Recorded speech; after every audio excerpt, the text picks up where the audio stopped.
श्री कृष्ण यह बात बता रहे हैं कि कैसे व्यक्ति को अपने जीवन में संतुलन स्थापित करना चाहिए। बात बात में अपना आपा खो देना ठीक नहीं है। ऐसा व्यक्ति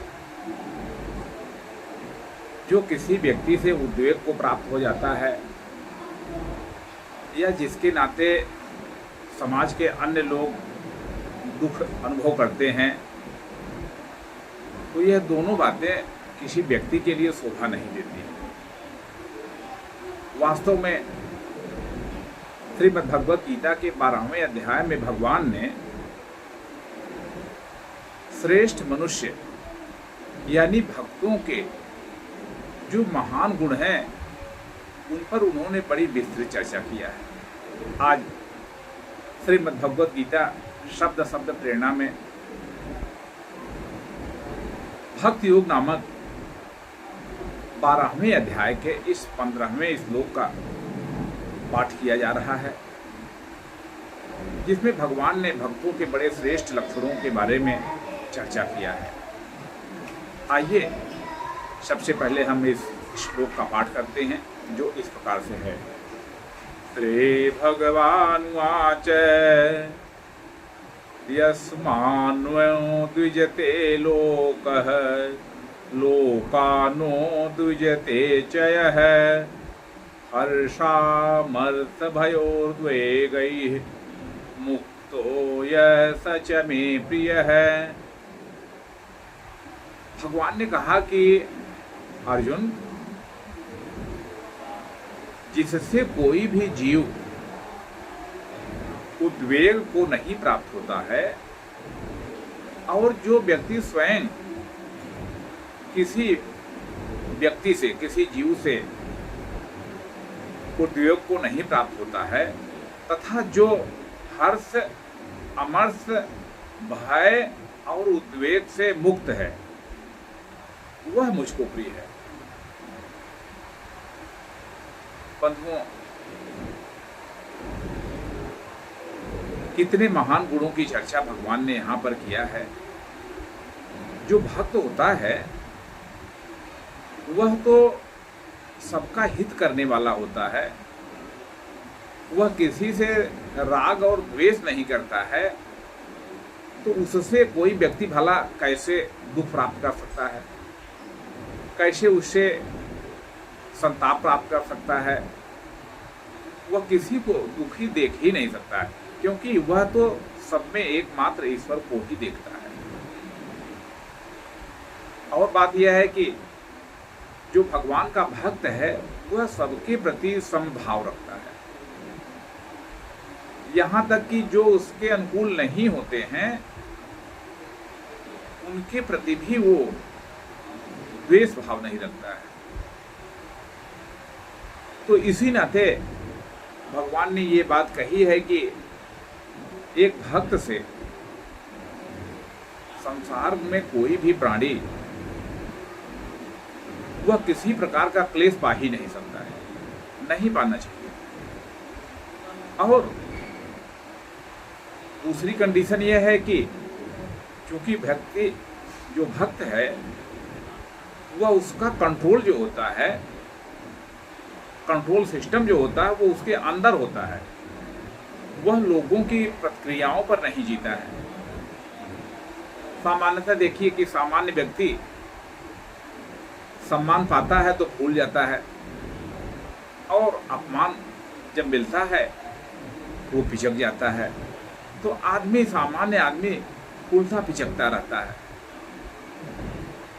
बहुत से लोग अपने को वीआईपी मानते हैं, अगर उनको ठीक से आमंत्रित न करने जाइए तो वे उस कार्यक्रम में उस भक्ति से लगाव नहीं रखते हैं। वो देखते हैं कि हमको सम्मान पूर्वक बुलाया गया कि नहीं बुलाया गया, यानी उनका कंट्रोल जो है वो बाहर है। और ये भी देखा जाता है कि ऐसे जो लोग होते हैं जब सम्मान नहीं पाते हैं तो अपना आपा भी खो देते हैं, विचलित हो जाते हैं, छोटी सी छोटी बातों में विचलित हो जाते हैं। तो भगवान ने यहाँ पर ये जो बात बताई है कि ऐसा व्यक्ति सच्चा भक्त है जिससे कोई भी प्राणी वह उद्वेग को, उद्विग्नता को प्राप्त नहीं होता, विचलित नहीं होता है। वो न वह स्वयं विचलित होता है और न उसके नाते कोई दूसरा प्राणी भी विचलित होता है। कितनी ऊंची बातें भगवान ने यहाँ कही है। तो वास्तव में देखिए तो जो भक्त है वह मान बढ़ाई, धन आदि वस्तुओं को प्राप्त होने पर भूल जाता है। यहाँ पर और भी जो लक्षण बता रहे हैं कि हर्षा मर्ष भयोर द्विगैर, हर्ष। तो आप देखिए कि जब हमको सफलता मिलती है, कोई सम्मान मिलता है, कोई वस्तु मिल जाती है, तो व्यक्ति हर्ष का अनुभव करता है। यहाँ भगवान कह रहे हैं कि न वो हर्षित होता है और न उसके अंदर अमर्ष होता है। अमर्ष माने क्या होता है? तो अमर्ष का अर्थ है कि दूसरों की उन्नति को देख करके जब किसी व्यक्ति के मन में क्षोभ उत्पन्न हो जाता है, ईर्ष्या उत्पन्न हो जाती है, जलन होने लगती है, तो इन दुर्गुणों को अमर्ष कहा जाता है। वास्तव में देखा जाए तो ये जो अमर्ष का दुर्गुण है, यह विवेकशील लोगों में भी पाया जाता है। हमारे देश में अनेक ऐसे महान संत हुए हैं जिन्होंने ऐसा जीवन जिया है कि वे कभी उद्वेग करते ही नहीं थे, कभी विचलित होते ही नहीं थे। ऐसे ही एक महान संत हैं, आपने सुना होगा कि दक्षिण के संत हैं संत तुकाराम। वे गृहस्थ संत थे। घर गृहस्थी में कितने झंझट लगे रहते हैं, वे उन झंझटों में परेशान नहीं होते थे। अगर घर की आर्थिक अवस्था ठीक नहीं है तो वे विचलित नहीं होते थे। यहाँ तक कि जो उनकी पत्नी थी वो भी उनको प्रताड़ित करती थी, परेशान करती थी। ऐसा ही एक बार उदाहरण आता है कि उनके एक मित्र ने उनको बुलाया गन्ना देने के लिए। तो संत तुकाराम जी गन्ना लेकर के रास्ते में चले, तो रास्ते में बच्चे मिलते गए और उन्होंने जितना उनके पास गन्ना था सब उन बच्चों में बांट दिया। केवल एक गन्ना लेकर के वो घर आए। घर आने पर पत्नी ने पूछा कि अरे आपके मित्र ने बुलाया था गन्ना देने के लिए, गन्ना दिया कि नहीं दिया? तो उन्होंने वो एक गन्ना बचा था, अरे गन्ना तो दिया, देखो एक गन्ना मैं लेकर आया हूँ। तो बिना लाग लपेट के उन्होंने पूरी बात बता दिया कि रास्ते में बच्चे मिले और मैंने वो जो गन्ना मिला था वो बच्चों में बांट दिया। इतना सुनते ही उनकी पत्नी क्रोधित हो गई और उसने वो गन्ना ले लिया और उसी गन्ने से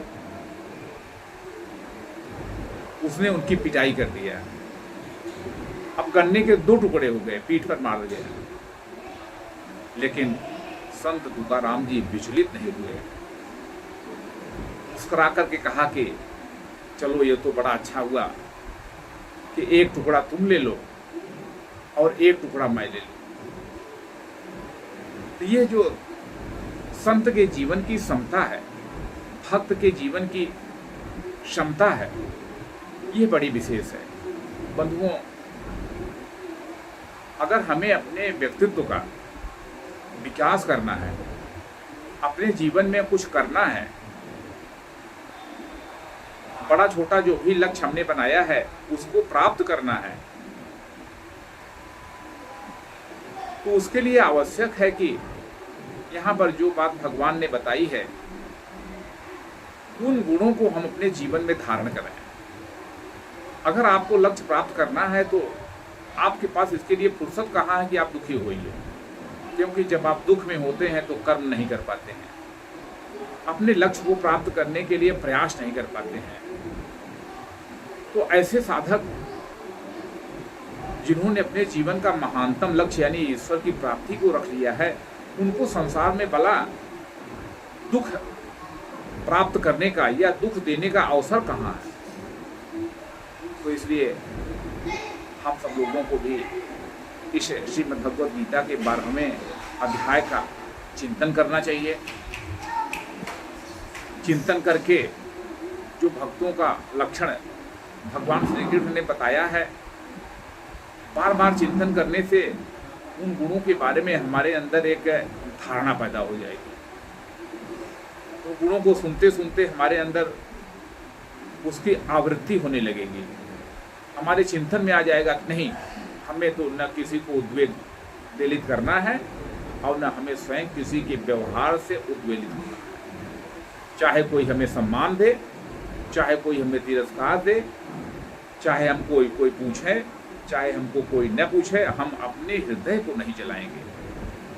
वास्तव में देखा जाए तो जब हम अपने हृदय को जलाते हैं, जब किसी व्यक्ति से हम द्वेष करते हैं, तो हमारे रक्त संचार में परिवर्तन हो जाता है। हमारी तंत्रिका तंत्र पर अनावश्यक प्रेशर आ जाता है और जिसके नाते तमाम लोग वो डिप्रेशन तक जा सकते हैं। तो इसलिए हम भगवान से संयुक्त होकर के भगवान की प्राप्ति के लिए और अपने जीवन को श्रेष्ठ बनाने के लिए उसी एक अभियान में, उसी एक कार्यक्रम में लगे रहें और श्रीमद् भगवद गीता का स्वाध्याय करते रहें, ऐसा निवेदन है। बंधुओं, इस चैनल पर हम जो बात कर रहे हैं, आपसे आग्रह है कि नित्य गीता स्वाध्याय आप स्वयं कीजिए। जो बातें मैं अपनी समझ के अनुसार कह रहा हूँ, उस पर आप स्वयं चिंतन कीजिए, टीका टिप्पणी कीजिए और कोई ज़्यादा प्रयास करने की जरूरत नहीं। आप देखेंगे कि केवल लगातार चिंतन, मनन, अध्ययन, स्वाध्याय से आपके जीवन में जो श्रीमद् भगवद गीता में भगवान ने लक्ष्य दिया है, जो कार्य दिया है, कर्म योग दिया है, भक्ति योग दिया है, ज्ञान योग दिया है, वो सभी तत्व धीरे धीरे बिना किसी प्रयास के अपने आप आएगा, बशर्ते हम केवल चलते रहें। क्योंकि कोई भी काम करने से ही आसान होगा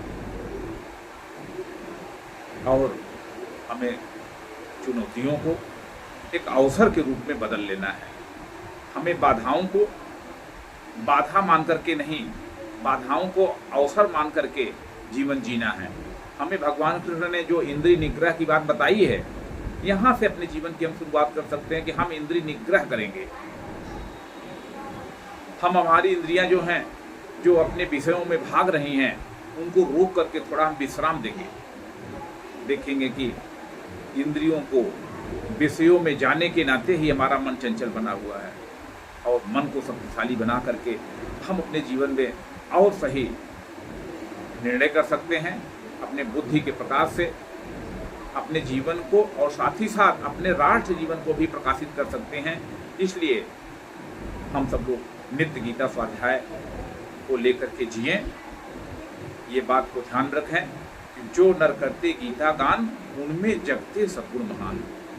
और एक बात और है, जियो गीता के संग, सीखो जीने का ढंग। यह जो अंतर्राष्ट्रीय ज्ञान ग्रंथ है, इसको हम अपने जीवन का आधार बना लें। इसमें कही गई बातों पर हम विचार करते रहें और अपने इंद्रिय निग्रह के द्वारा